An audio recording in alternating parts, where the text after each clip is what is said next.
नमस्कार विद्यार्थी मित्रांनो, Indian polity bye Vicky Shinde या युट्यूब चॅनलमध्ये आपलं स्वागत आहे। या आधीच्या अनेक प्रकारच्या युट्यूब व्हिडिओच्या माध्यमातून आपण अनेक प्रकारच्या टॉपिकवर चर्चा जी काय ती करून आणलेली आहे।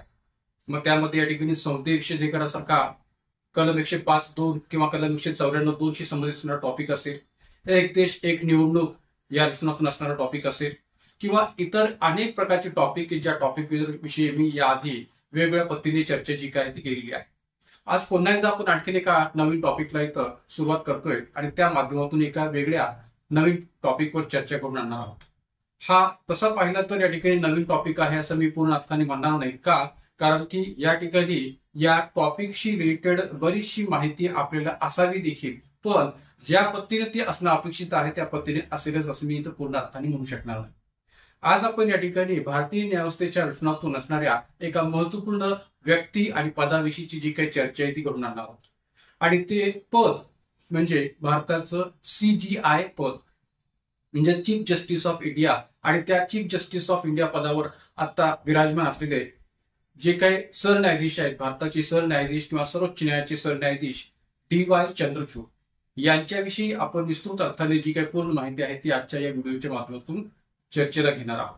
मित्रांनो, DY चंद्रचूड यांच्या बाबतीत या ठिकाणी आजचा टॉपिक घेण्यामागचा हेतू नेमका काय आहे, तर आपल्याला माहित असेल की या ठिकाणी DY चंद्रचूड यांची जी काही सरन्यायाधीश म्हणून कारकीर्द आहे ती अनेक वेगवेगळ्या निर्णयांच्या माध्यमातून म्हणा किंवा खटल्यांच्या माध्यमातून म्हणा ती वादग्रस्त राहिलेली आहे किंवा चर्चेत राहिलेली आहे। आणि भारताच्या न्यायव्यवस्थेच्या आणि विशेषतः भारतीय न्यायव्यवस्थेच्या बाबतीत असणारी जी काय स्वतंत्र न्यायव्यवस्थेची संकल्पना आहे किंवा भारतीय राज्यघटनेमध्ये नमूद केलेली जी काही स्वतंत्र न्यायव्यवस्थेची संकल्पना आहे, तर आताच्या घडीमध्ये किंवा आताच्या एकंदरीत कालखंडाचा आपण विचार केला तर मागच्या 10 वर्षाच्या काळामध्ये भारतीय न्यायव्यवस्थेला सरकारच्या माध्यमातून, मग ते मोदी सरकारच्या माध्यमातून असं म्हटलं तरी ते काही चुकीचं होणार नाही किंवा केंद्र सरकारच्या माध्यमातून सुद्धा म्हटलं तर ते काही चुकीचं होणार नाही, ते भारतीय न्यायव्यवस्थेला अत्यंत कमकुवत करण्याचा जो काही प्रयत्न आहे तो झालेला आहे असं म्हटलं जात आहे। असं मी म्हणतोय अशातला भाग नाहीये।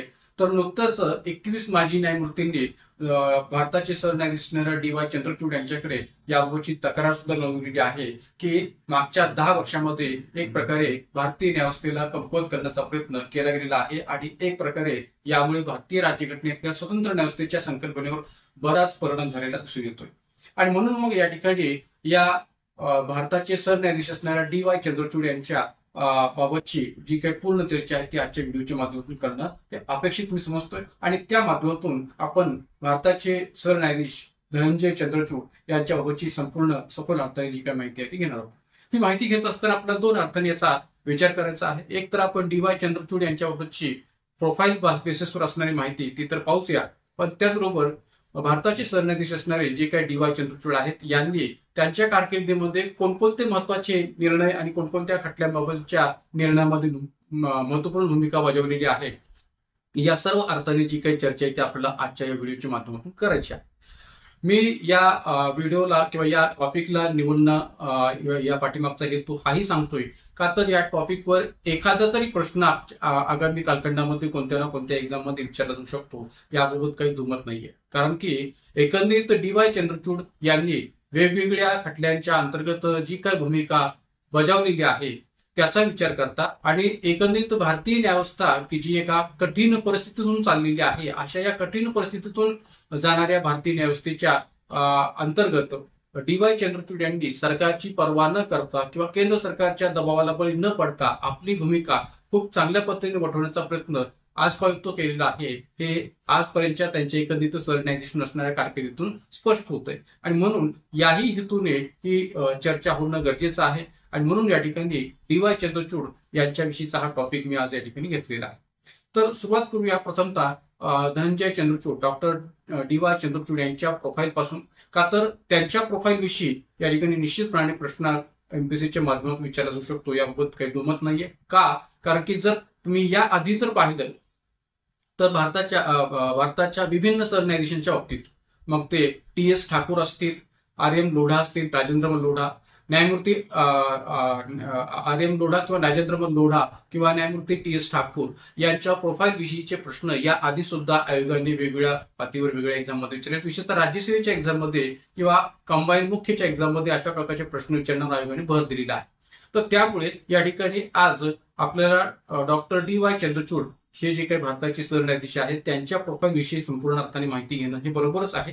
पण त्याचबरोबर या ठिकाणी DY चंद्रचूड यांनी त्यांच्या कारकिर्दीमध्ये जे काही महत्वपूर्ण खटले आणि त्या खटल्याविषयीचे जे काही निर्णय दिलेले आहेत किंवा या खटल्यांच्या निर्णयामध्ये खंडपीठाच्या पातळीवर त्यांची जी काही भूमिका राहिलेली आहे तर त्या दिसण्यातून या ठिकाणी त्या संबंध खटल्याविषयी सुद्धा थोडक्यात आपण प्रकाशित टाकणार आहोत. कारण की अनेक असे महत्वपूर्ण खटले आहेत की ज्या खटल्यांच्या अंतर्गत DY चंद्रचूड या सरन्यायाधीशांची भूमिका ही महत्वपूर्ण राहिलेली आहे. तर त्या सर्व अर्थाने आज आपण या टॉपिकला इथं सुरुवात करतोय.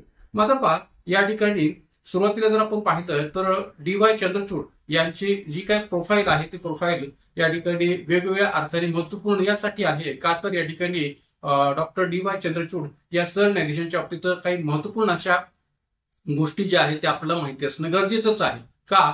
कारण की त्याविषयी निश्चितपणाने प्रश्न विचारायला आयोगाला वाव आहे. जसं की भारताचे सध्याचे सरन्यायाधीश असणारे डॉक्टर DY चंद्रचूड हे भारताचे कितवे सरन्यायाधीश आहेत तर ते 50वे सरन्यायाधीश आहेत असा प्रश्न फॅक्च्युअल बेसिसवर विचारायला निश्चितपणे आयोगाला वाव आहे. आणि म्हणून या ठिकाणी एक प्रकारे या अशा अनेक प्रकारच्या फॅक्च्युअल प्रश्नांच्या अनुषंगाने सुद्धा यांचं प्रोफाईल जे काय ते महत्वपूर्ण ठरतं.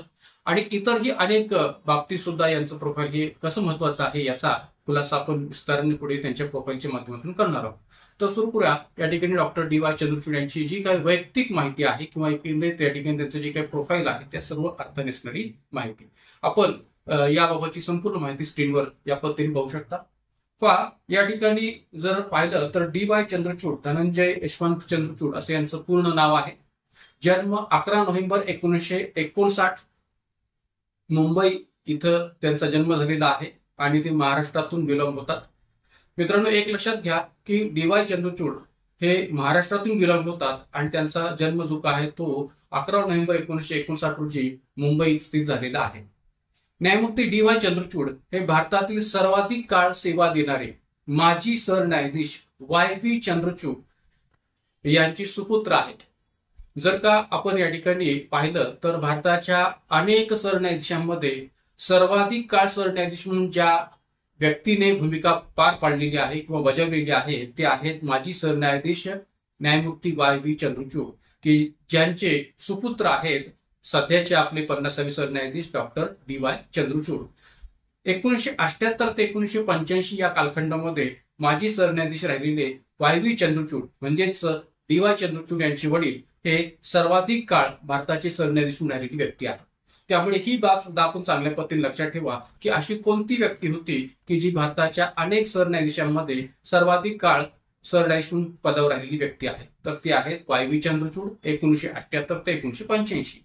त्याचबरोबर YV चंद्रचूड यांच्या बाबतीत या ठिकाणी याही गोष्टी लक्षात ठेवाव्यात की जेणेकरून त्यांच्याविषयी सुद्धा जर प्रश्न विचारलेला तर आपल्याला ती माहिती असावी की सरन्यायाधीश YV चंद्रचूड यांचा हेबियस कॉर्पस प्रकरण, मिनर्व्हा मिल्स प्रकरण, शहाबानो प्रकरण यासारखे ऐतिहासिक निर्णय देणाऱ्या खंडपीठात सहभाग होता.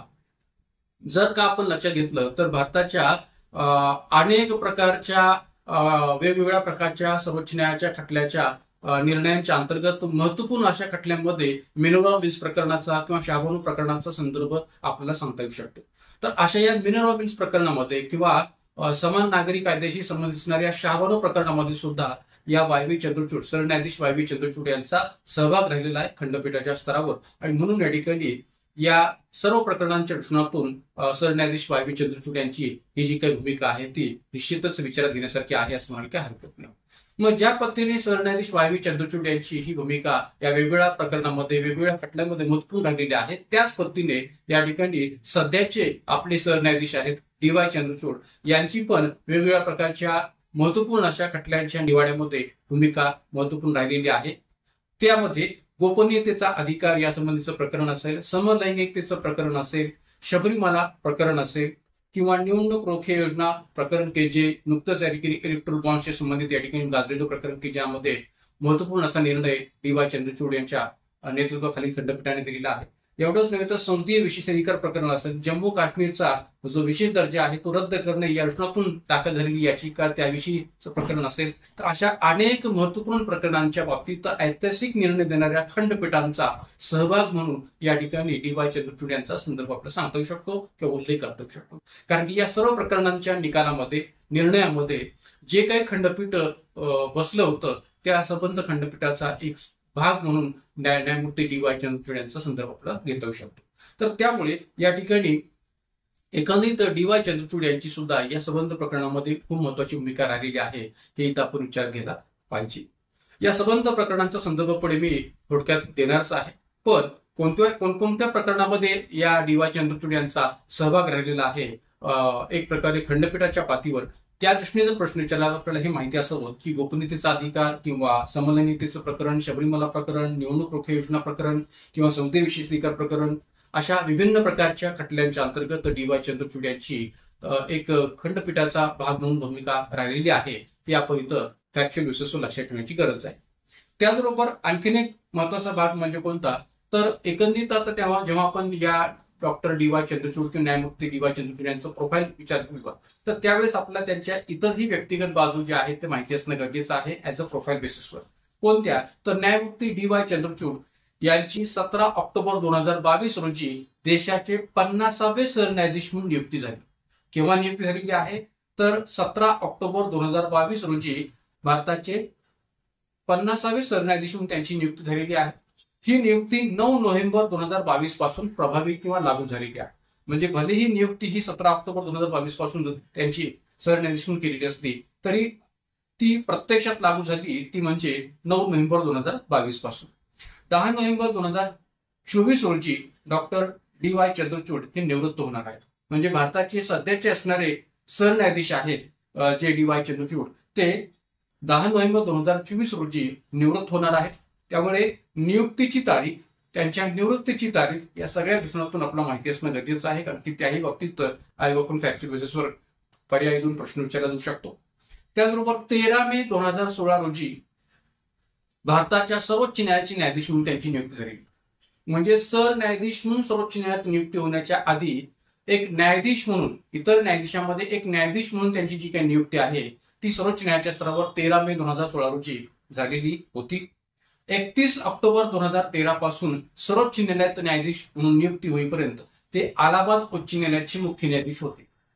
म्हणजे 31 ऑक्टोबर 2013 पासून सर्वोच्च न्यायालयात त्यांची न्यायाधीश म्हणून नियुक्ती होईपर्यंत ते अलाहाबाद उच्च न्यायालयाचे मुख्य न्यायाधीश होते. म्हणजे सर्वोच्च न्यायालयात न्यायाधीश म्हणून नियुक्ती होण्याच्या आधी ते अलाहाबाद उच्च न्यायालयाचे मुख्य न्यायाधीश होते. त्याचबरोबर 20 मार्च 2000 पासून अलाहाबाद उच्च न्यायालयाचे मुख्य न्यायाधीश म्हणून नियुक्ती होईपर्यंत, म्हणजे 20 मार्च 2000 पासून अलाहाबाद उच्च न्यायालयाचे मुख्य न्यायाधीश म्हणून नियुक्ती होईपर्यंत मुंबई उच्च न्यायालयाचे ते न्यायाधीश होते. म्हणजे तब्बल 13 वर्ष, 2000 पासून 2013 पर्यंत ते मुंबई उच्च न्यायालयाचे न्यायाधीश होते. त्याचबरोबर महाराष्ट्र न्यायिक अकादमीचे ते संचालक देखील राहिलेले आहेत. महाराष्ट्र न्यायिक अकादमीचे संचालक म्हणून सुद्धा त्यांनी पद भूषवलेलं आहे. 1998 पासून न्यायाधीश म्हणून नियुक्ती होईपर्यंत भारताचे अतिरिक्त सॉलिसिटर जनरल म्हणून सुद्धा त्यांनी भूमिका पार पाडलेली आहे.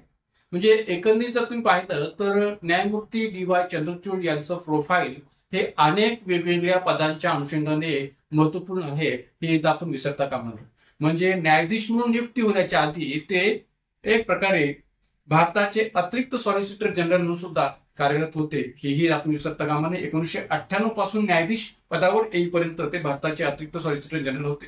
कारण की जनरल एक लक्षात घ्या की आपल्याकडे जे काय अटॉर्नी जनरल असतात, म्हणजे भारताचं जे काही या ठिकाणी अटॉर्नी जनरल हे पद आहे, म्हणजे भारत सरकारला कायदेशीर बाबतीत सल्लागार म्हणून भूमिका पार पाडणारं जे पद आहे ते म्हणजे अटॉर्नी जनरल. तर या अटॉर्नी जनरल पदाला मदत करण्यासाठी म्हणून अतिरिक्त सॉलिसिटर जनरल अशी पदं सुद्धा असतात. तर अशा प्रकारच्या अटॉर्नी जनरल पदाला मदत करण्याच्या प्रक्रियेमध्ये अतिरिक्त सॉलिसिटर जनरल म्हणून सुद्धा भूमिका 1998 पासून त्यांनी पार पाडलेली होती न्यायाधीश पदावर नियुक्त होईपर्यंत.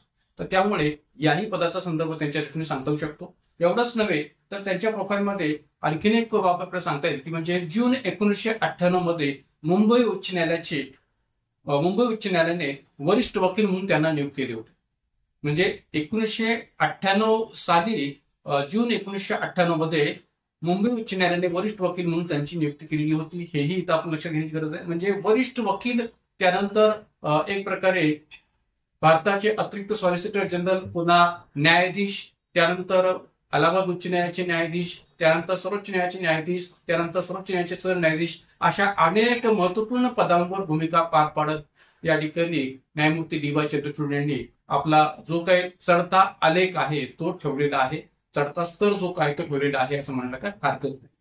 त्याचबरोबर भारताचे सर्वोच्च न्यायालय आणि मुंबई उच्च न्यायालयात कायद्याचा सराव पण त्यांनी केला. म्हणजे प्रॅक्टिस जर आपण पाहिलं तर वकिलीची प्रॅक्टिस त्यांनी भारताचे सर्वोच्च न्यायालय आणि मुंबई उच्च न्यायालयात केलेली होती. मुंबई विद्यापीठातील तुलनात्मक घटनात्मक कायद्याचे अभ्यागत प्राध्यापक म्हणून सुद्धा त्यांनी भूमिका पार पाडलेली आहे. म्हणजे मुंबई विद्यापीठातील तुलनात्मक घटनात्मक कायद्याचे प्राध्यापक, प्रोफेसर म्हणून सुद्धा त्यांनी भूमिका पार पाडलेली आहे. Doctor Oklahoma university school of law USA येथे ते व्हिजिटिंग प्रोफेसर म्हणून सुद्धा या ठिकाणी भूमिका त्यांनी पार पाडलेली आहे. म्हणजे व्हिजिटिंग प्रोफेसर या अर्थाने सुद्धा त्यांनी USA मधल्या या युनिव्हर्सिटीमध्ये आपली भूमिका ही बजावलेली आहे. म्हणजे असा प्रचंड किंवा प्रगड असा अनुभव असणारी ही व्यक्ती आहे, याबद्दल काही दुमत नाहीये. हे त्यांच्या एकंदरीत या संबंध प्रोफाईलवरून आपल्याला दिसून येत नाही. तर त्यामुळे एकंदरीत हे संबंध प्रोफाईल डी.वाय. चंद्रचूड यांचं आपण चांगल्या पद्धतीने लक्षात ठेवावं. एवढंच नव्हे तर सेंट स्टीफन कॉलेज नवी दिल्ली येथून अर्थशास्त्रात ऑनर्ससह BA त्यांनी पूर्ण केलेलं होतं. म्हणजे BA डिग्री जी काय आहे ते त्यांनी सेंट स्टीफन कॉलेज नवी दिल्ली येथून अर्थशास्त्रात प्राप्त केलेली आहे. कॅम्पस लॉ सेंटर दिल्ली विद्यापीठातून त्यांनी एक प्रकारे LLB पूर्ण केलेलं आहे. म्हणजे एकंदरीत त्या ठिकाणी त्यांचं जे काही LLBचं शिक्षण आहे ते दिल्ली विद्यापीठातून पूर्ण झालेलं आहे. एवढंच नव्हे तर हार्वर्ड लॉ स्कूल USA मधून त्यांनी LLM पदवी प्राप्त केलेली आहे. हार्वर्ड लॉ स्कूल USA मधून त्यांनी LLM ची पदवी प्राप्त केलेली आहे. आणि ज्युडिशियल सायन्सेस मध्ये डॉक्टरेट सुद्धा त्यांनी प्राप्त केलेली आहे.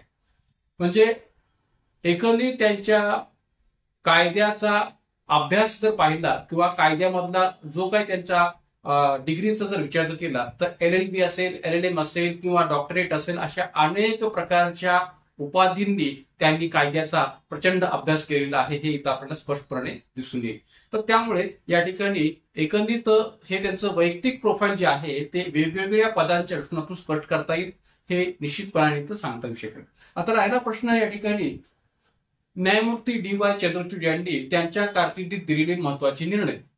आता पहा की हे जे काही संबंध महत्वाचे निर्णय आहेत ते महत्वाचे याकरता कारण की या निर्णयांच्या बाबतीत कुठं ना कुठं कोणता ना कोणता या ठिकाणी प्रश्न हा मीडियाच्या स्तरावर म्हणा किंवा देशाच्या स्तरावर म्हणा वेगवेगळ्या पद्धतीने चर्चेला गेलेला होता आणि कोणत्या ना कोणत्या दृष्टीने हा मुद्दा गाजलेला होता. अशा अनेक महत्वपूर्ण खटल्यांच्या बाबतीत त्यांनी निर्णय दिलेला आपल्याला दिसून येतो. त्यामध्ये पहिला जो काही प्रकरणाचा भाग आहे तो म्हणजे कोणता, तर गोपनीयतेचा अधिकार, ज्याला आपण राईट टू प्रायव्हसी या अर्थाने विचारू शकतो. आपल्याला माहित असेल भारतीय राज्यघटनेच्या कलम 21 अंतर्गत वैयक्तिक आणि जीवन स्वातंत्र्याचा जो काही हक्क दिलेला आहे तर त्या हक्काचा विचार करता या ठिकाणी या मूलभूत हक्का अंतर्गत गोपनीयतेचा अधिकार किंवा गोपनीयतेचा हक्क, राईट टू प्रायव्हसीचा कसा संबंध आहे हे सांगण्याचा प्रयत्न या सर्वोच्च न्यायालयाच्या माध्यमातून झालेला होता आणि त्या खंडपीठाचा भाग म्हणून न्यायमूर्ती डी.वाय. चंद्रचूड यांचा संदर्भ आपल्याला देता येऊ शकतो. तर गोपनीयतेचा अधिकार यावरचा खटला किंवा निर्णय जो आहे तो 24 ऑगस्ट 2017 रोजी सर्वोच्च न्यायालयाने दिलेला होता आणि त्याच सर्वोच्च न्यायालयाने या पद्धतीने असं म्हटलेलं होतं की गोपनीयतेचा अधिकार मूलभूत अधिकार असल्याचं या ठिकाणी सर्वोच्च न्यायालयाने म्हटलेलं होतं आणि जुना कायदा जो काय तो रद्दबातल केलेला होता. सर्वोच्च न्यायालयाच्या 9 न्यायाधीशांच्या घटनापीठाने हा जो काही निकाल आहे तो दिलेला होता. म्हणजे गोपनीयतेच्या अधिकाराविषयीचा हा जो काही निर्णय आहे तो सर्वोच्च न्यायालयाच्या या 9 न्यायाधीशांच्या घटनापीठाने दिलेला होता. या घटनापीठामध्ये कोणत्या न्यायाधीशांचा समावेश होता तर न्यायमूर्ती G.S. खेहर, न्यायमूर्ती J. चेलमेश्वर, न्यायमूर्ती S.A. बोबडे, न्यायमूर्ती R.K. अग्रवाल, न्यायमूर्ती R.F. नरीमन, न्यायमूर्ती A.M. सप्रे, न्यायमूर्ती डी.वाय. चंद्रचूड, न्यायमूर्ती S.K. कौल आणि न्यायमूर्ती S. अब्दुल नझीर यांचा समावेश जो आहे तो या गोपनीयतेच्या अधिकाराशी संबंधित खटल्याच्या निर्णयामध्ये होता असं म्हणायला काय हरकत नाही. घटनापीठाने आपल्या आदेशात म्हटलं होतं की म्हणजे या प्रकरणाच्या बाबतीत जो काही निर्णय सर्वोच्च न्यायालयाच्या या घटनापीठाने दिलेला आहे त्यात घटनापीठाने असं म्हटलेलं होतं की गोपनीयतेचा अधिकार घटनेत अंतर्भूत आहे, घटनेत समाविष्ट आहे. राज्यघटनेच्या कलम 21 मधील जीवन आणि वैयक्तिक स्वातंत्र्याची हमी यातून हा अधिकार बहाल करण्यात येतो. म्हणजे राज्यघटनेच्या कलम 21 मधील जो काही वैयक्तिक व जीवन स्वातंत्र्याचा हक्क आहे त्यातून या गोपनीयतेच्या अधिकाराचा संबंध जो काय तो स्पष्ट करता येतो आणि वैयक्तिक स्वातंत्र्याची किंवा जीवन स्वातंत्र्याची हमी यातून हा अधिकार बहाल करण्यात येतो हे कलम 21च्या स्तरावर सांगण्याचा प्रयत्न या घटनापीठाने केला होता.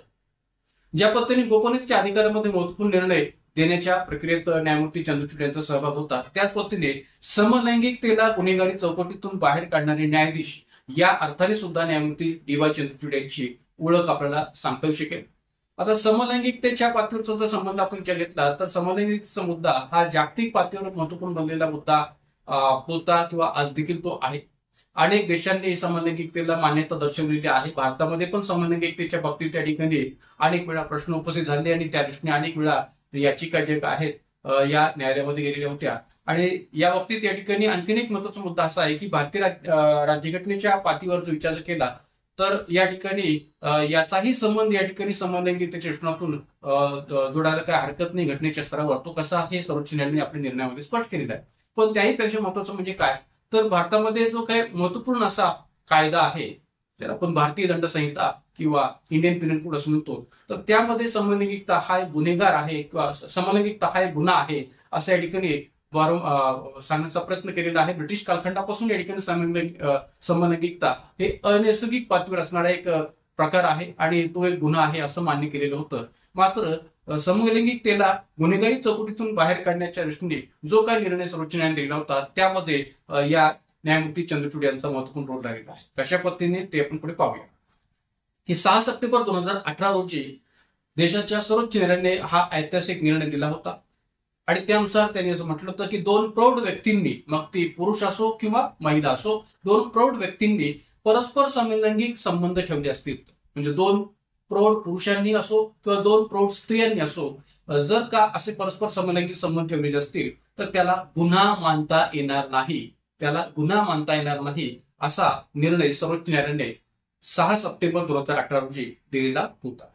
समलैंगिकतेला गुन्हेगारी कक्षेतून बाहेर काढण्यात या सर्वोच्च न्यायालयाने महत्वपूर्ण भूमिका बजावलेली आहे या निर्णयाद्वारे.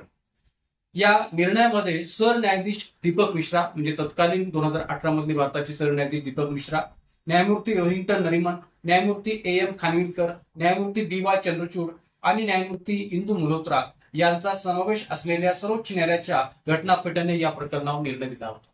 म्हणजे या प्रकरणाचा निर्णय घेत असताना न्यायमूर्ती इंदू मल्होत्रा या देखील एक महिला न्यायाधीश या घटनापीठामध्ये होत्या.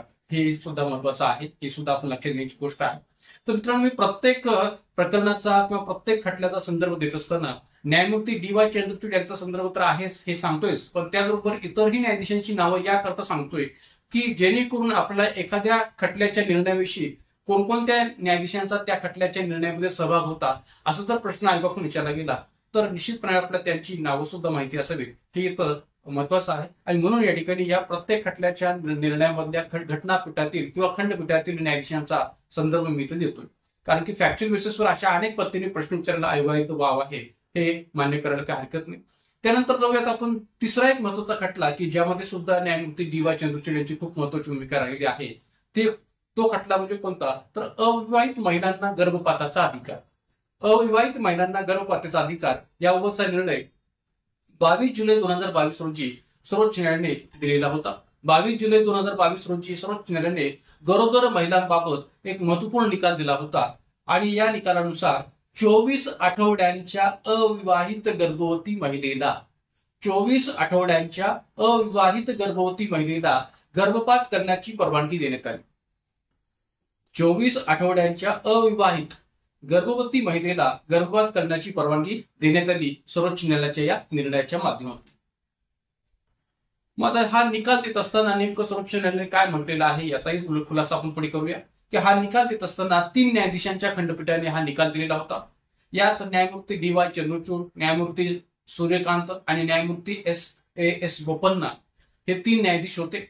त्यांनी आपल्या निर्णयात असं म्हटलेलं होतं की अविवाहित महिलेला सुरक्षित गर्भपात करण्यास परवानगी न देणं, एखादी अविवाहित महिला आहे आणि त्या महिलेला सुरक्षित गर्भपात करण्यास परवानगी न देणं म्हणजे तिच्या वैयक्तिक स्वायत्तेचं किंवा स्वातंत्र्याचं उल्लंघन करण्यासारखं आहे. म्हणजे पुन्हा एकदा या ठिकाणी भारतीय राज्यघटनेच्या कलम 21चा संदर्भ जो आहे तो इथं स्पष्ट करता येऊ शकतो. म्हणजे ज्या पद्धतीने आपण या ठिकाणी समलैंगिकतेच्या बाबतीत सुद्धा या कलम 21चा संदर्भ सांगू शकतो, त्याच पद्धतीने या ठिकाणी या अविवाहित गर्भवती महिलेच्या बाबतीत सुद्धा वैयक्तिक स्वायत्तता किंवा स्वातंत्र्याचं उल्लंघन करण्यासारखं आहे, जर का तिला तर गर्भपात सुरक्षित पद्धतीने करू दिला जात नसेल तर अनेक ठिकाणी कलम 21चा संदर्भ विचारात घेऊन सर्वोच्च न्यायालयाने निर्णय दिलेले आहेत. इथं या निर्णयाच्या माध्यमातून किंवा वेगवेगळ्या खटल्याच्या निर्णयाच्या माध्यमातून आपल्याला सांगता येऊ शकेल. एखादी महिला विवाहित नाहीये म्हणून तिला या कायद्याअंतर्गत मिळणाऱ्या लाभांपासून वंचित ठेवता येणार नाही. म्हणजे एखादी महिला ही विवाहित नाहीये म्हणजेच अविवाहित आहे आणि म्हणून तिला या कायद्याअंतर्गत मिळणाऱ्या लाभापासून वंचित ठेवता येणार नाही. म्हणजे जर का एखाद्या महिलेला गर्भपात करायचा असेल आणि ती अविवाहित असेल तर तिला त्याचा फायदा मिळणं अपेक्षित आहे. पण जर का या प्रकारच्या लाभापासून तिला वंचित ठेवलं जात असेल तर ते योग्य नाहीये, ते तिच्या वैयक्तिक स्वातंत्र्याचं किंवा वैयक्तिक स्वायत्तेचं उल्लंघन आहे असं सर्वोच्च न्यायालयाने या निर्णयामध्ये म्हटलेलं आहे. आणि म्हणून या कायद्याअंतर्गत मिळणाऱ्या लाभांपासून वंचित ठेवता येणार नाही असंही न्यायालयाने आपल्या आदेशात म्हटलेलं होतं. न्यायालयाने आपल्या आदेशात असं देखील म्हटलं होतं की घटनेच्या कलम 21 नुसार मूल जन्माला घालणं, घटनेच्या कलम 21 नुसार मूल जन्माला घालणं किंवा न घालणं हा निर्णय स्त्रीच्या वैयक्तिक स्वातंत्र्याचा अविभाज्य भाग आहे. म्हणजे पहा की भारतीय राज्यघटनेचा कलम 21 हे अलीकडच्या कालखंडामध्ये वेगवेगळ्या प्रकारच्या खटल्याच्या निर्णयामध्ये किती महत्वपूर्ण ठरलेलं आहे आणि या अनुषंगाने आगामी आपल्या कोणत्याही एक्झाम मध्ये याबाबतचे असे खटले आणि त्या खटल्याविषयीचे निर्णय आणि त्या माध्यमातून घटनेच्या कलम 21चा संदर्भ या दृष्टीने प्रश्न विचारायला निश्चितपणे व्हावा, ही इथं आपण चांगल्या पद्धतीने लक्षात ठेवण्याची गरज की न्यायालयाने आपल्या आदेशात असं म्हटलं होतं की घटनेच्या कलम 21 नुसार मूल जन्माला घालणं किंवा न घालणं हा निर्णय स्त्रीच्या वैयक्तिक स्वातंत्र्याचा अविभाज्य भाग आहे. जर महिलेला गर्भपात करण्याची परवानगी नसेल, जर महिलेला गर्भपात करण्याची परवानगी नसेल तर ते कायद्याच्या उद्देशाच्या आणि आत्म्याच्या विरुद्ध असेल. म्हणजे गर्भपात करण्यासंबंधीचा जो काही कायदा आहे तर त्या कायद्याच्या उद्देशाच्या आणि आत्म्याच्या विरुद्ध असेल जर का त्या महिलेला गर्भपात करण्याची परवानगी दिली जात असेल तर. आणि म्हणून या ठिकाणी या पद्धतीने सुद्धा आपलं मत जे काय आहे ते सर्वोच्च न्यायालयाने या निर्णयामध्ये मांडलेलं होतं, ही आपण लक्षात ठेवण्याची गरज आहे. तर कलम 21चा संदर्भ गोपनीयतेच्या अधिकारामध्ये असो, समलैंगिकतेच्या पातळीवर असो किंवा अविवाहित महिलेला गर्भपात करण्याविषयीचा दिला जाणारा अधिकार असो, अशा अनेक पातळीवर कलम 21चा संदर्भ जो काय आहे तो आपल्याला मान्य करायला काय हरकत नाही, की जो भारतीय राज्यघटनेच्या अंतर्गत असणारा एक महत्वपूर्ण असा मूलभूत हक्क आहे. त्यानंतर पुढचं जे प्रकरण आहे किंवा पुढचा जो खटला आहे तो म्हणजे शबरीमाला मोहम्मद जुबेर आधार कार्ड अत्यावश्यकता प्रकरणावरचं भाष्य. अशा वेगवेगळ्या प्रकारच्या खटल्यांच्या बाबतीत किंवा प्रकरणांच्या बाबतीत न्यायमूर्ती डी.वाय. चंद्रचूड यांच्या माध्यमातून जे काही भाष्य केले गेलेलं आहे किंवा सर्वोच्च न्यायालयाच्या माध्यमातून जे काही भाष्य केले गेलेलं आहे तर ते भाष्य करत असताना सुद्धा न्यायमूर्ती डी.वाय. चंद्रचूड यांची या वेगवेगळ्या खंडपीठांच्या सर्व महत्वपूर्ण भूमिका राहिलेल्या. कशा पद्धतीने ते आपण पाहूया की 10 ते 50 वयोगटातील महिलांना शबरीमाला मंदिरात प्रवेश निषिद्ध करण्यात आला होता. आपल्याला माहित असेल केरळ या घटक राज्याच्या अंतर्गत शबरीमाला जे काही मंदिर आहे तर या मंदिरांतर्गत 10 ते 50 वयोगटातील महिलांना या मंदिरात प्रवेश करण्याच्या बाबतीत बंदी घातली गेलेली होती किंवा त्यांना प्रवेश निषिद्ध करण्यात आला होता.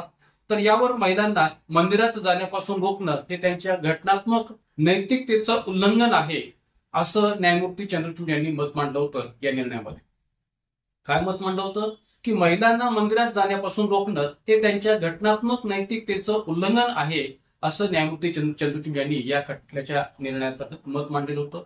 ते असे देखील म्हणाले होते की यामुळे त्यांची स्वायत्तता, स्वातंत्र्य आणि प्रतिष्ठा संपते. कुणाची तर महिलांची स्वायत्तता, स्वातंत्र्य आणि प्रतिष्ठा संपते. एवढंच नव्हे तर या अनुचित प्रथेमुळे, या कुप्रथेमुळे भारतीय राज्यघटनेतलं जे काही कलम 17 आहे, पुन्हा एकदा मूलभूत हक्काच्या संबंधित आपण सांगतो शकतो पहा की कलम 17 नुसार अस्पृश्यता पाळणे हा फौजदारी गुन्हा आहे. तर त्या कलम 17चा संदर्भ देऊन न्यायमूर्ती चंद्रचूड यांनी या प्रकरणामध्ये संदर्भ स्पष्ट केलेला आहे की या कुप्रथेमुळे, अनुचित प्रथेमुळे कलम 17चं सुद्धा उल्लंघन झालं आहे. जर का महिलांना शबरीमाला मंदिरामध्ये केवळ या ठिकाणी त्या महिला आहेत या सदराखाली जर प्रवेश निषिद्ध करण्यात आलेला असेल तर ते कुठेतरी अस्पृश्यतेच्या प्रश्नातून असणारा भाग आहे आणि म्हणून कलम 17चं ते उल्लंघन आहे. हे कलम 17 जे आहे ते अस्पृश्यतेच्या विरोधात असून शबरीमला प्रकरणात महिलांकडे अशुद्धतेच्या दृष्टिकोनातून पाहण्यात आलेला आहे. पहा की न्यायमूर्ती डी.वाय. चंद्रचूड यांनी या प्रकरणाच्या माध्यमातून खूप मोठ्या प्रश्नावर प्रकाश टाकण्याचा प्रयत्न केलेला आहे आणि कलम 17चा संदर्भ देऊन या ठिकाणी महिलांच्या बाबतीतची ही जी काही व्यथा आहे किंवा महिलांचं जे काही म्हणणं आहे ते मांडण्याचा प्रयत्न केलेला आहे की एक प्रकारे शबरीमला प्रकरणात महिलांकडे अशुद्धतेच्या दृष्टिकोनातून पाहण्यात आलेला आहे की जेणेकरून त्यांना अस्पृश्यतेची वागणूक जर दिली जात असेल तर त्यामुळे या ठिकाणी न्यायमूर्ती चंद्रचूड यांचं असणारं हे जे काही मत आहे खूप या प्रकरणाच्या बाबतीवर ते खूप महत्वाचं आहे. न्यायमूर्ती चंद्रचूड यांनी पत्रकार मोहम्मद जुबेर या प्रकरणाच्या बाबतीत सुद्धा महत्वपूर्ण मत मांडलेलं होतं. ते कसं आहे ते आपण पुढे पाहूया. आता हे मोहम्मद जुबेर प्रकरण नेमकं काय होतं तर आपल्याला माहित असेल की मागच्या 10 वर्षामध्ये नरेंद्र मोदी यांचं सरकार जे काय ते सत्तेवर राहिलेलं आहे आणि एक प्रकारे या ठिकाणी नरेंद्र मोदी सरकारच्या विरोधात एखाद्या व्यक्तीने बोललं म्हणजे एक प्रकारे या ठिकाणी त्या मोदी सरकारचा विरोध करणं हे धाडसाचं कृती होती किंवा धाडसाचं कार्य होतं. अशा अनेक प्रकारची विरोधाभासाची भाषा किंवा आपल्या संरक्षण मार्गाने असणाऱ्या अभिव्यक्ती स्वातंत्र्याचा वापर अनेक पत्रकारांनी केलेला होता. मग मोहम्मद जुबेर असतील किंवा एक प्रकारे रवीश कुमार असतील, पुण्यभूषण वाजपेयी असतील, अभिसार शर्मा असतील किंवा फेमस युट्यूबर असणारा ध्रुव राठी असेल. तर अशा अनेक व्यक्तींनी वेगवेगळ्या प्रकारच्या या ठिकाणी नरेंद्र मोदी सरकारच्या विरोधात आपल्या अभिव्यक्ती स्वातंत्र्याचा संरक्षण मार्गाने वापर करून या सरकारचा विरोध दर्शवलेला होता. तसंच मोहम्मद जुबेर याही प्रकरणामध्ये पत्रकार मोहम्मद जुबेर यांनी आपल्या अभिव्यक्ती स्वातंत्र्याच्या माध्यमातून एक प्रकारे मोदी सरकारच्या विरोधात आपलं मत जे काय आहे ते मांडलं होतं किंवा विरोध जो काय तो दर्शवलेला होता. तर अशा या प्रकरणामध्ये मोहम्मद जुबेर यांना केंद्र सरकारच्या पातळीवर या ठिकाणी अटक केली गेली आणि मग अटक केल्यानंतर हे प्रकरण जेव्हा सर्वोच्च न्यायालयाच्या स्तरावर गेलं तेव्हा न्यायमूर्ती चंद्रचूड यांनी या प्रकरणाच्या अंतर्गत नेमकं काय भूमिका मांडली होती तेही इथं पाहणं गरजेचं आहे की अशा प्रकारची अटक केल्यानंतर त्यांना या प्रकरणात जामीन मंजूर करताना म्हटलं गेलेलं होतं न्यायमूर्ती चंद्रचूड यांच्या माध्यमातून की अटक करण्याची शक्ती संयमाने वापरली पाहिजे. जे सरकारने एखाद्या पत्रकाराला जर का तो सरकारचा विरोध करत असेल तर अटक करण्याची शक्ती ही संयमाने वापरली पाहिजे. जर तुमच्याकडे काही तथ्यच नसतील तर ते एखाद्या व्यक्तीला अटकेत ठेवण्याचा काही अर्थ नाहीये. म्हणजे केवळ सरकारचा विरोध केला, केवळ सरकारचा निषेध नोंदवला किंवा आपल्या मतांच्या माध्यमातून सरकारवर आगपाकड केली, टीका केली म्हणून लगेच अटक करणं हे योग्य नाही. जर का आपल्याकडे कोणत्याही प्रकारची पुरावे नसतील, तथ्यच नसेल, जर तुमच्याकडे कसल्याही प्रकारची तथ्य नसतील तर अशा या व्यक्तीला अटकेत ठेवण्याचा काहीच अर्थ नाहीये असं परखड मत न्यायमूर्ती डी.वाय. चंद्रचूड यांनी मोहम्मद जुबेर प्रकरणात मांडलेलं होतं. हे देखील आपण इथून विसरता कामा नये. 2018 मध्ये आधार कार्ड अत्यावश्यकता आणि त्यातून होणारे गोपनीयतेचे उल्लंघन यावर सर्वोच्च न्यायालयाच्या घटनापीठाने आधार घटनात्मकदृष्ट्या वैध असल्याचं म्हटलं होतं. म्हणजे आधार कार्ड हे घटनाबाह्य आहे का घटनात्मक आहे या बाबतीत या ठिकाणी मत मांडत असताना 2018 मध्ये आधार कार्ड अत्यावश्यकता आणि त्यातून होणारे गोपनीयतेचे उल्लंघन या दृष्टीने सर्वोच्च न्यायालयाच्या घटनापीठाने आधार हे घटनात्मकदृष्ट्या वैध असल्याचं म्हटलेलं होतं, योग्य असल्याचं म्हटलं होतं. मात्र न्यायमूर्ती चंद्रचूड यांनी आधार घटनाबाह्य ठरलं होतं. म्हणजे भलेही या ठिकाणी या आधार कार्डच्या घटनात्मकतेचा प्रश्न उपस्थित झाला किंवा गोपनीयतेच्या बाबतीचा प्रश्न जेव्हा त्यांच्या बाबतीत उपस्थित झाला तेव्हा सर्वोच्च न्यायालयाच्या घटनापीठाने या बाबतीत आधार कार्ड किंवा आधार हे घटनात्मकदृष्ट्या वैध असल्याचं म्हटलं. पण या घटनापीठामध्ये जे काही न्यायमूर्ती सरन्यायाधीश डी.वाय. चंद्रचूड होते त्यात मात्र त्यांनी आधारला घटनाबाह्य ठरवलं होतं. कशा अर्थाने की न्यायमूर्ती चंद्रचूड यांनी याला घटनाबाह्य याकरता ठरवलं होतं का तर त्यांनी असं म्हटलं होतं की आधार ऍक्टला मनी बिल म्हणून मंजूर करणं हा संविधानाचा विश्वासघात आहे. आधार ऍक्टला मनी बिल म्हणून म्हणजेच धन विधेयक म्हणून मंजूर करणं हा संविधानाचा विश्वासघात आहे. कारण की मोदी सरकारच्या कालखंडात आधारच्या दृष्टिकोनातून एक जे बिल मांडलं गेलं होतं ते धनविधेयक या स्वरूपात मांडलं गेलं होतं. का तर या ठिकाणी कुठेतरी याला साधारण विधेयक म्हणून मांडलं गेलं असतं तर विरोधी पक्षांकडून विरोध होऊ शकला असता किंवा ते मंजूर होण्याची शक्यता कमी राहिली असती.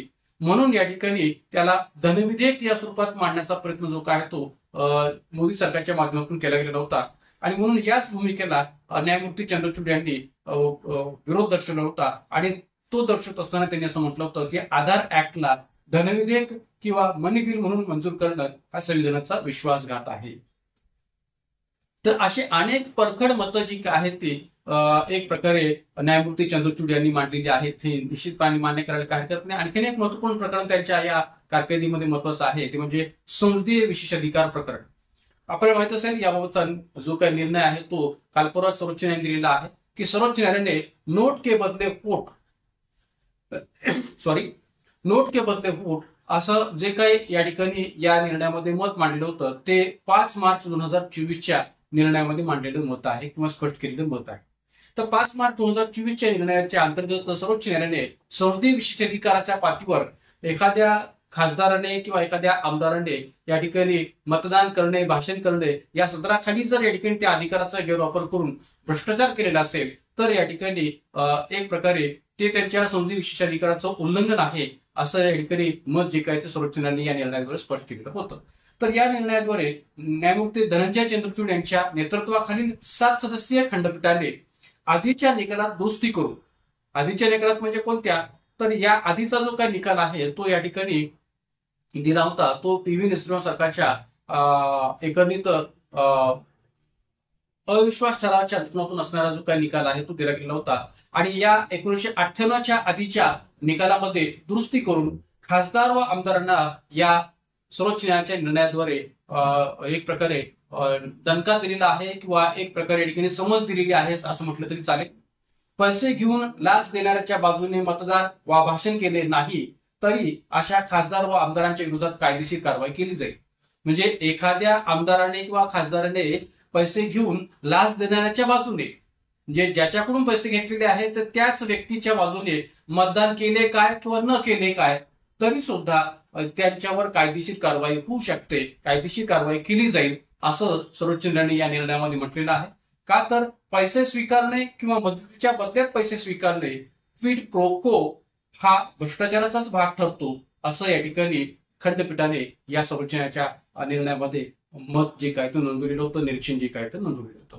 मित्रांनो, याबाबतची अधिक विस्ताराने माहिती जर आपल्याला पाहिजे असेल तर आपण या ठिकाणी आपल्या युट्यूब चॅनलवर याबाबतचं एक स्वतंत्र असं व्हिडिओ जो काय तो पाहू शकता की कलम 105(2) आणि कलम 194(2) नेमकं काय आहे या अनुषंगाने संसदीय विशेषाधिकाराची, विशेषतः खासदार व आमदारांच्या संसदीय विशेषाधिकाराबाबतची विस्तृत चर्चा या व्हिडिओमध्ये आपण निश्चितपणे पाहायला शकेल, आपण त्यामध्ये पाहू शकता.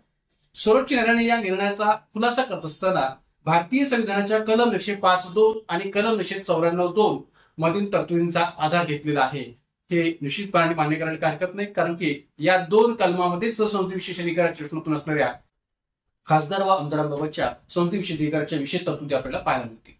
त्याबरोबर घटनेच्या या दोन्ही कलमामधील तरतुदीनुसार लाचखोरीला किंवा लाच घेण्यास सूट अथवा मान्यता दिली गेलेली नाहीये असंही सर्वोच्च न्यायालयाचे सरन्यायाधीश डी.वाय. चंद्रचूड यांच्या नेतृत्वातील खंडपीठाने या निर्णयात स्पष्ट केलेलं आहे. म्हणजे कलम 105(2) किंवा कलम 194(2) या सदराखाली जी काही संसदीय विशेषाधिकाराबाबतची तरतूद आपल्याला पाहायला मिळते त्या दृष्टीने कोणत्याही आमदार किंवा खासदाराला लाचखोरीला किंवा लाच घेण्यास सूट अथवा मान्यता दिली गेलेली आहे असं म्हणता येणार नाही असं सर्वोच्च न्यायालयाचे सरन्यायाधीश डी.वाय. चंद्रचूड यांच्या खंडपीठाने म्हटलेलं होतं या निर्णयाद्वारे. तर त्यामुळे या ठिकाणी हाही निर्णय एक खूप महत्वाचा निर्णय म्हणून न्यायमूर्ती डी.वाय. चंद्रचूड यांच्या नेतृत्वाखाली खंडपीठाचा स्पष्ट करता येतो. त्यानंतर इलेक्ट्रोल बॉन्डशी संबंधित प्रकरण किंवा निवडणूक रोखे योजनेशी संबंधित प्रकरण हे ज्या प्रकरणामुळे सध्याच्या असणाऱ्या मोदी सरकारचा किंवा एक प्रकारे केंद्र सरकारचा असणारा अप्रत्यक्ष रीतीचा भ्रष्टाचार जो आहे तो उघडकीस आणण्याचा प्रयत्न न्यायालयाने केलेला आहे आणि त्यामध्ये सर्वाधिक महत्वाची भूमिका ही न्यायमूर्ती डी.वाय. चंद्रचूड किंवा सरन्यायाधीश न्यायमूर्ती डी.वाय. चंद्रचूड यांची राहिलेली आहे असं इथं निश्चितपणे म्हणायला काही हरकत नाही. तर निवडणूक रोखे योजनेच्या वैधतेला आव्हान देणाऱ्या याचिकांवर सुनावणी करताना इलेक्ट्रोल बॉन्डशी संबंधित योजनेच्या वैधतेला आव्हान देणाऱ्या याचिकेवर सुनावणी करताना सर्वोच्च न्यायालयाने काय म्हटलेलं आहे ते पहा. या अंतर्गत सर्वोच्च न्यायालयाने म्हटलेलं आहे की काळ्या पैशाला आळा घालण्याच्या उद्देशाने माहितीच्या अधिकाराचे उल्लंघन करणे समर्थनीय नाही. काळ्या पैशाच्या आळा घालण्याच्या उद्देशाने माहितीच्या अधिकाराचे उल्लंघन करणे समर्थनीय नाही. म्हणजे काळ्या पैशाला आळा घालण्याच्या हेतूने इलेक्ट्रोल बॉन्डचा विचार जो काय तो आम्ही केलेला आहे आणि मग त्या सदराखाली एक प्रकारे जर आम्ही माहिती देणार नाही असं जर सरकार म्हणत असेल तर एक प्रकारे ते माहितीच्या अधिकाराचं या ठिकाणी उल्लंघन आहे असं एक प्रकारे सर्वोच्च न्यायालयाने म्हटलेलं आहे. आणि माहितीच्या अधिकाराचे उल्लंघन करणं हे या ठिकाणी समर्थनीय नाहीये. निवडणूक रोखे योजना माहिती अधिकाराची आणि स्वातंत्र्याचे उल्लंघन आहे. जी काही निवडणूक रोखे योजना आहे किंवा जी काही इलेक्ट्रोल बॉन्डची असणारी स्कीम आहे ती सरळ अर्थाने माहिती अधिकाराचं उल्लंघन आहे, स्वातंत्र्याचं उल्लंघन आहे. हे इथं स्पष्ट केलेलं आहे सर्वोच्च न्यायालयाच्या या निर्णयाच्या अंतर्गत. मित्रांनो, तुम्हाला जर या ठिकाणी इलेक्ट्रोल बॉन्ड संबंधीची विस्तृत माहिती जर हवी असेल तर आपलं इलेक्ट्रोल बॉन्ड विषयीचं सुद्धा एक स्वतंत्र असं लेक्चर किंवा व्हिडिओ जो आहे तो आपल्या युट्यूब चॅनलवर आहे, तो आपण निश्चितपणे पाहू शकता. यात इलेक्ट्रोल बॉन्ड विषयी विस्तृत माहिती आणि सरकार किंवा एक प्रकारे मोदी सरकारने इलेक्ट्रोल बॉन्ड संबंधीचा जो काही कायदा आहे तो कायदा कशा पद्धतीने केला, त्यामध्ये कोणकोणत्या कायद्यांचा या इलेक्ट्रोल बॉन्डशी संबंध आहे आणि एक प्रकारे इलेक्ट्रोल बॉन्डचा आणि माहिती अधिकाराचा उल्लंघनाचा संबंध जो काय तो कसा आहे, या सगळ्या बाबतची विस्तृत चर्चा या व्हिडिओमध्ये आपल्याला पाहायला मिळू शकेल. निश्चितपणे आपण ते आपल्या युट्यूब चॅनलवर हे जे काही व्हिडिओ आहेत पाहू शकता. तर सर्वोच्च न्यायालयाने यामध्ये स्पष्ट असं मत मांडलं होतं की निवडणूक रोखे योजना ही माहिती अधिकाराचं किंवा माहिती अधिकाराच्या स्वातंत्र्याचं उल्लंघन आहे. राजकीय पक्षांकडून निधीची माहिती जाहीर न करणं हे माहिती अधिकाराच्या उद्दिष्टाच्या विरुद्ध आहे. प्रत्येक राजकीय पक्षाने आपल्याला किती निधी प्राप्त झालेला आहे, मग तो कोणत्या मार्गाने प्राप्त झालेला असो किंवा एक प्रकारे या ठिकाणी तो कसाही प्राप्त झालेला असो, त्याची माहिती या ठिकाणी जाहीर करणं हे आवश्यक आहे. पण जर राजकीय पक्षांकडून निधीची माहिती दिली जात नसेल तर ते माहिती अधिकाराच्या उद्दिष्टाचं उल्लंघन आहे किंवा त्याच्या विरुद्ध आहे, असंही सर्वोच्च न्यायालयाने या निर्णयामध्ये मत अधोरेखित केलेलं आहे.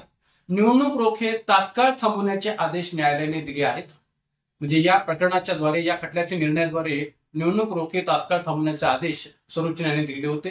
कोर्टाने असे निर्देश सुद्धा दिले होते की स्टेट बँक ऑफ इंडिया SBIने 31 मार्च पर्यंत निवडणूक आयोगाला निवडणूक रोख्याद्वारे आतापर्यंत केलेल्या योगदानाचा सर्व तपशील द्यावा. म्हणजे ज्या इलेक्ट्रोल बॉन्ड्सची विक्री जी आहे ती SBI कडून केली जायची, अशा या SBIला सर्वोच्च न्यायालयाने आदेश दिलेले होते, निर्देश दिलेले होते की त्यांनी निवडणूक आयोगाला निवडणूक रोख्यांद्वारे जे काही या ठिकाणी पैसे प्राप्त झालेले आहेत त्याचा संपूर्ण तपशील जो काय तो देण्याचा आदेश सर्वोच्च न्यायालयाने या प्रकरणात दिलेला होता. न्यायालयाने निवडणूक आयोगाला 13 एप्रिल पर्यंत माहिती आपल्या वेबसाईटवर शेअर करण्याचे निर्देश सुद्धा दिलेले होते. आता याबाबतची संबंध माहिती आपल्याला माहिती झालेली असावी, पण पुन्हा याकरता यासाठी सांगतोय कारण की या सगळ्या अनुषंगाने सुद्धा आयोगाकडून प्रश्न विचारला निश्चितच व्हावे. कारण की निवडणूक रोखे योजना किंवा इलेक्ट्रोल बॉन्ड प्रकरण हे भारताच्या पातळीवर, पूर्ण देश पातळीवर या ठिकाणी खूप गाजलेलं प्रकरण आहे, गाजलेला खटला आहे आणि त्याची खूप मोठी चर्चा मागच्या कालावधीमध्ये आपल्या प्रसार माध्यमांमध्ये मोठ्या प्रमाणात झालेली होती, सोशल मीडियावर मोठ्या प्रमाणात झालेली होती. सर्वोच्च न्यायालयाचे सरन्यायाधीश DY चंद्रचूड यांनी या प्रकरणामध्ये असंही म्हटलं होतं की निवडणूक रोखे हे माहितीच्या अधिकाराचं उल्लंघन आहे. सरकारला जाब विचारणे हे जनतेचं कर्तव्य आहे. आता इथं मोदी सरकार जाबच विचारू देत नाही हे सर्वांना मान्य आहे की जर का जाब विचारला जाईल तर या ठिकाणी लागलीच तुमच्या पाठीमागे ED किंवा तुमच्या पाठीमागे CBI लावली जाईल किंवा एक तर या ठिकाणी तुम्हाला जेलमध्ये टाकलं जाईल. मुंबई जुबेर प्रकरणात सुद्धा तेच झालेलं होतं. पण असं असताना सुद्धा DY चंद्रचूड यांनी हे धाडस केलेलं आहे सरन्यायाधीश न्यायालयाने की निवडणूक रोखे हे माहितीच्या अधिकाराचं उल्लंघन आहे आणि सरकारला जाब विचारणं हे जनतेचं कर्तव्य आहे.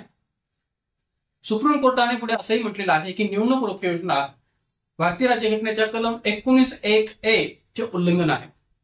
निवडणूक रोखे योजना ही भारतीय राज्यघटनेच्या कलम 19(1)(a) चे उल्लंघन आहे. म्हणजे पुन्हा एकदा मूलभूत हक्कांचा प्रश्न आहे, मूलभूत हक्कांचा संबंध आहे. म्हणजे कलम 19 अंतर्गत ज्या वेगवेगळ्या 6 प्रकारच्या असणाऱ्या मूलभूत हक्कांचा उल्लेख जो आपल्याला पाहायला मिळतो, तर त्या दृष्टीने जर विचार केला तर कलम 19(1)(a) चे हे उल्लंघन आहे. न्यायालयाने ते घटनाबाह्य मानले पाहिजे असे देखील सर्वोच्च न्यायालयात मत मांडलं आहे. सुप्रीम कोर्टाने निवडणूक रोखे योजनेला फटकारलं आहे. निवडणूक रोखे योजना घटनाबाह्य ठरवून रद्द करावी लागेल असंही सर्वोच्च न्यायालयाने म्हटलेलं आहे. भारताचे सरन्यायाधीश DY चंद्रचूड यांच्या अध्यक्षतेखालील 5 सदस्यीय घटनापीठासमोर या प्रकरणाची सुनावणी झाली होती. म्हणजे एकंदरीत 5 सदस्यीय घटनापीठाने याबाबतचा जो काही निर्णय आहे तो दिलेला होता. यामध्ये सरन्यायाधीशांसह म्हणजे सरन्यायाधीश न्यायमूर्ती DY चंद्रचूड यांच्यासह न्यायमूर्ती संजीव खन्ना, न्यायमूर्ती BR गवई, न्यायमूर्ती JB पर्टीवाला आणि न्यायमूर्ती मनोज मिश्रा यांचा समावेश आहे.